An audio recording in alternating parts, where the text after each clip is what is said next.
Hello students, welcome again. So we are continuing with top 100 MCQs. Question number 51. So we have till now discussed 50 questions in quant and 20 questions in reasoning. So total 70 questions are already discussed, 30 questions to go. So 100 questions need to discuss. If a man starts at 7 a.m. at 5 by 4 of his usual speed, he reaches office 30 minutes early than usual. So with the new speed, at what time he reached his office? तो speed is equal to distance by time. As always, video को pause करके पहले solve करना questions. Speed is equal to distance by time और speed is inversely proportional to time if distance is constant. तो हम usual speed को 4 units मान लेते हैं. क्यों? क्योंकि अब इंक्रीज्ड स्पीड जो है वो 5 by 4 of the usual speed है. So what will be 5 by 4 of the usual speed which we supposed 4? That will be 5. तो स्पीड का रेशियो क्या हो गया? 4:5. तो टाइम का रेशियो क्या हो जाएगा? 5:4. So with increased speed of 5 the time will be 4 units. पहले 5 था, अब 4 है. How much less? 1 unit. He reaches office 30 minutes early. तो 30 minutes कम लगे हैं. That means 1 unit is equivalent to 30 minutes. So with the new speed, at what time he reached his office? तो with new speed the time is 4 units. तो ये 4 units किसके equivalent है? अगर 1 unit 30 minutes है तो 4 units will be equal to 4 into 30, 120 minutes. 120 minutes means 2 hours. तो new speed के साथ अब उसको 2 घंटे लगते हैं.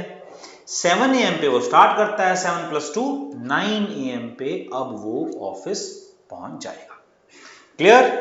Question number 52. A box contains 12 + x red balls and 18 + x green balls. So total balls are 18 + 12 30 + 2x. ये total balls हैं. A ball is drawn at random and is found to be red. तो एक ball को draw किया गया, वो red है और उसकी probability, if the probability of drawn ball is 5 by 12, इसकी प्रोबेबिलिटी 5 by 12 है.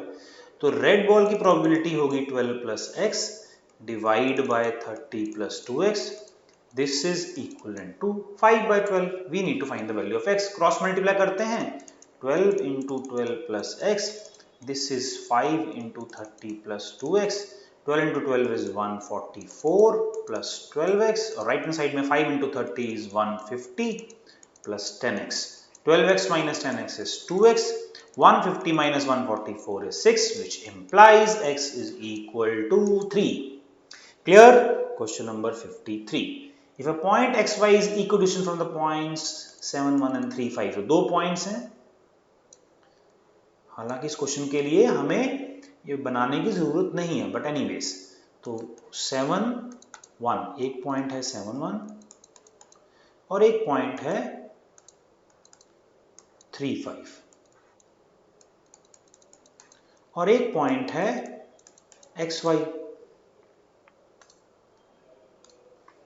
अब ये दोनों पॉइंट्स इस XY पॉइंट से इक्विडिस्टेंट है, मींस उन दोनों के बीच में डिस्टेंस सेम है. अब डिस्टेंस फॉर्मूला क्या होता है? अगर 2 पॉइंट्स है x1 y1 x2 y2, distance होगा इनमें y2 minus y1 का whole square plus x2 minus x1 का होल स्क्वायर स्क्वायर रूट. तो अगर ये पॉइंट मान लीजिए A है, ये B है, C है, तो AB is equal to BC. हम ऐसे भी लिख सकते हैं AB square is equal to BC square. Square करने का फायदा क्या होगा? ये जो स्क्वायर रूट है ये हट जाएगा फॉर्मूले से. तो अब मुझे क्या करना है? बस फॉर्मूला लगाना है without square root. So AB square is equal to BC square, which means x minus 7 का whole square plus y minus 1 का whole square. This is equal to x minus 3 का whole square plus y minus 5 का whole square. बस इसको expand करके solve कर देना है. So x square plus 49 minus 14x plus y square प्लस 1 माइनस 2y, ये लेफ्ट हैंड साइड है। Right hand side x square plus 9 minus 6x plus y square plus 25 minus 10y। चलिए इसको सॉल्व करते हैं and we'll be able to find the correct option. ये x square cancel, y square cancel, ये minus 14x को अगर इधर ले आएंगे, minus 14x plus minus 14x इधर आएगा तो प्लस हो जाएगा, plus 14x minus 6x is 8x, then you have 8x, और राइट हैंड साइड में माइनस 2y है, माइनस 10y है, तो माइनस 2y को राइट साइड में ले जाते हैं, माइनस 10y प्लस 2y हो जाएगा, that will B minus 8y। तो बाकी कांस्टेंट टर्म्स को लेफ्ट हैंड साइड में ले आते हैं, 49 plus 1 is 50, 50 minus 25 is 25, 25 minus 9 is 16। Yes, सारी टर्म्स टेकन केयर, इसको भी हमने हैंडल कर लिया, इसको भी कर लिया, सारी टर्म्स टेकन केयर। सो अगर 8 कॉमन लेते हैं तो x minus Y is equal to 16 और x minus Y is equal to 2। First option is the correct answer. Clear? Moving on, an exterior angle of a regular polygon is 24 degree. How many sides will the polygon have? Now regular polygon है, पहले तो एक formula ये याद रखो, n minus 2 into 180. This is sum of interior angles of a polygon. अब अगर regular polygon हो गया तो means equal, all sides are equal, let's say n sides हैं, all sides are equal and all angles are equal, और अगर n sides हैं तो it will have n angles also। तो अगर मैं n minus 2 into 180 को n से डिवाइड करूंगा तो then I will get one interior angle. So this is sum of interior angles. So this will be one equal interior angle of a regular polygon. अगर exterior angle 24 है तो उसका corresponding interior कितना हो जाएगा, 180 minus 24 which is 156। तो इसको मैं 156 से इक्वेट करके सॉल्व करके n का वैल्यू फाइंड करूंगा। This is one way. Another way, ये भी याद रखो, sum of exterior angles, all the exterior angles of a polygon, this is independent of n and this is equal to 360 degrees. तो n sides हैं, n angles हैं, regular है तो all angles are equal, so एक exterior angle की value हो जाएगी 360 by n। This is better way. और ये दिया हुआ है 24, तो मेरा n आ जाएगा 360 by 24 and this will be 15। तो n का वैल्यू 15। इवन इंटीरियर एंगल दिया हो, सपोज ये 24 की जगह ये जो ये एक्सटीरियर दिया हुआ है, इंटीरियर दिया होता तो पहले एक्सटीरियर फाइंड कर लो 180 माइनस करके और ये डायरेक्ट ये फॉर्मूला लगाओ तो बेटर होगा, आसान होगा, जल्दी होगा। Question number 55। In a right triangle the length of the hypotenuse is 17 centimetre.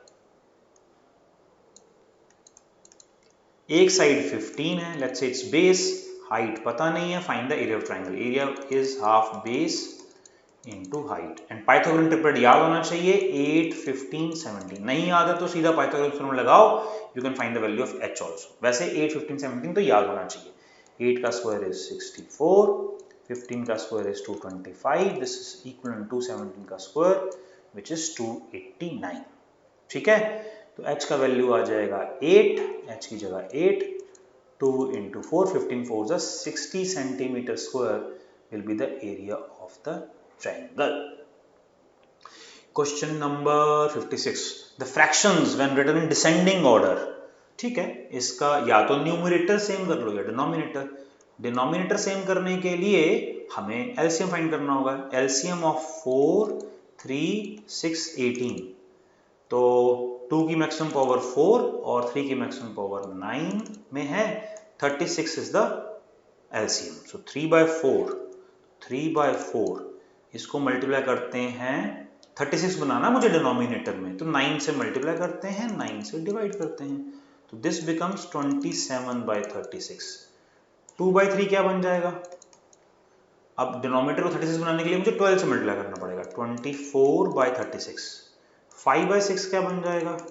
Again मुझे 6 से मल्टीप्लाई करना पड़ेगा, 30 by 36।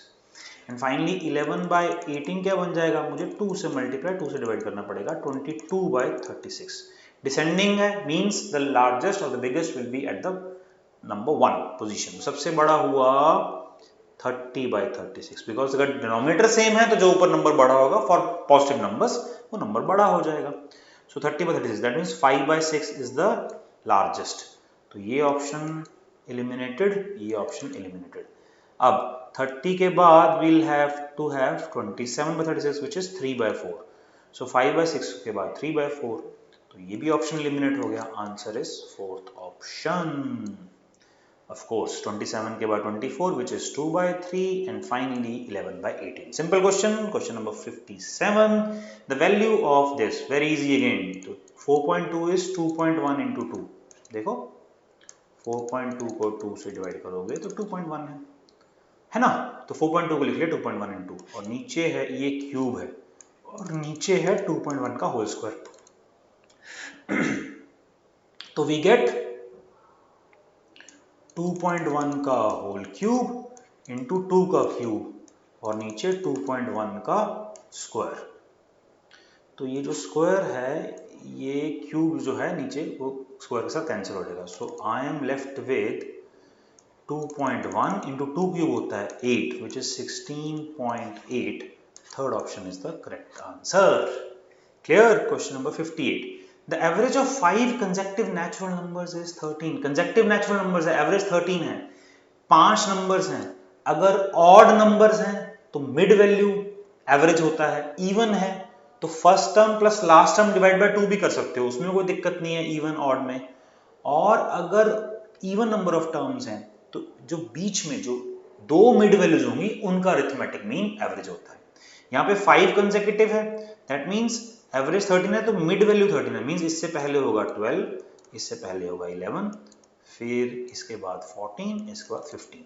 ये 5 नंबर्स हैं। आप इसको लॉन्गर वर्जन में भी कर सकते हो, यही ऑब्वियसली आंसर आएगा। If the next two numbers are also included, तो अब इसमें 11, 12, 13, 14, 15 next two numbers which means 16 and 17 they are also included, find the new average। अब जो नंबर्स हैं 7 हैं, so 3 लेफ्ट में छोड़ दो, 3 राइट में छोड़ दो, अब एवरेज हो जाएगा mid value which means 14। Third option is the correct answer. ऐसे करा करो, ऐसे सोचा करो, ठीक है। Question number 59। A can do a work in 12 days। A can do a work in 12 days। Okay ठीक है, ये डेज है, ये डेज है।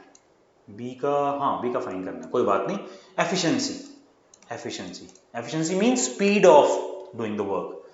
B's efficiency to do work is 50% more than that of A। 50% होता है 1/2, तो 50% ज्यादा है A से, तो A का एफिशिएंसी या स्पीड 2 यूनिट्स मानता हूं, मींस लेट्स से 1 आवर में 2 यूनिट्स काम करता है, तो B कितना करेगा 50% ज्यादा, 2 का हाफ ज्यादा, विच मींस 1 ज्यादा, 2 + 1 3, तो B की एफिशिएंसी 3 है। तो जो एफिशिएंसी का रेशियो होगा डेज का उसका इनवर्स रेशियो होगा। अगर B is efficient, more efficient than A, then B will take less days obviously. तो 2:3 रेशियो हो गया, तो डेज का रेशियो हो जाएगा 3:2।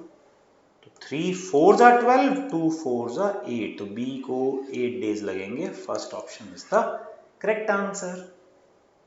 Question number 60। On compound interest a certain some amounts to 7350 in 2 years and 8575 in 3 years, find the rate of interest। फॉर्मूले से करोगे तो अमाउंट का फॉर्मूला होता है P × 1 + R/100 raised to the power n। तो certain sum principal 1 + R/100 raise to the power 2, 2 साल में ये बना 7350 और 3 साल में ये बना 8575, ये अमाउंट है। अब ये दो इक्वेशंस है, दो वेरिएबल सॉल्व करोगे, एक तो वो तरीका है। दूसरा कंपाउंड इंटरेस्ट में क्या होता है, अज्यूम करो 100 प्रिंसिपल है, 10% रेट ऑफ इंटरेस्ट है, तो after 1 year 10% of 100 10, 110 will become the amount। अब इसका 10%, ये जो अमाउंट बनता है in compound interest after 1 year, that becomes a principal for the subsequent year. अब इसका 10% मींस 11, अब ये बन जाएगा अमाउंट 121। तो अगर हम दोनों का डिफरेंस देखते हैं which is 11, this is nothing but 10% of 110। तो इस लॉजिक से करते हैं। तो 2 साल में 7350, 3 साल में 8575। Let's find the difference first and that difference will be interest on the previous years amount. बस इतना ही काम करना है। तो डिफरेंस देखें, difference is 5 minus 0 is 5, 7 minus 5 is 2, then 5 minus 3 is 2, 8 minus 7 is 1। ये डिफरेंस है। ये डिफरेंस अब मुझे सिर्फ इतना फाइंड करना है कि ये डिफरेंस 7350 का कितना परसेंटेज है। This is what I need to find, that's it. चलिए सॉल्व करते हैं। 25 का मल्टीपल है 25 into 4 is 100, 25 into 9 is 225, 25 into 2 is 50, 235, 25 into 9 is 225, 104। तो ये 49 into 1 ये बन जाता है 49 into 6, या 6 9 54, यस 1/6। तो मेरा आंसर है 1/6। 1/6 इन टर्म्स ऑफ परसेंटेज 16 2/3%। अब ऑप्शन में देखते हैं, ये है 8.33, ये है 16.66 which is 16 2/3, ये है 25, ये है 33। This is answer 15/3%। ये देखो 50/3 divide by 100, 52 which is 1/6। yes, this is the answer। so 50/3 is nothing but percentage rather is nothing but 50/300 which is 1/6। Question number 60 तक हमने कर लिया। 60 इधर, रीजनिंग के 20, टोटल क्वेश्चंस 80 हो गए। Till the next video, thank you and God bless you.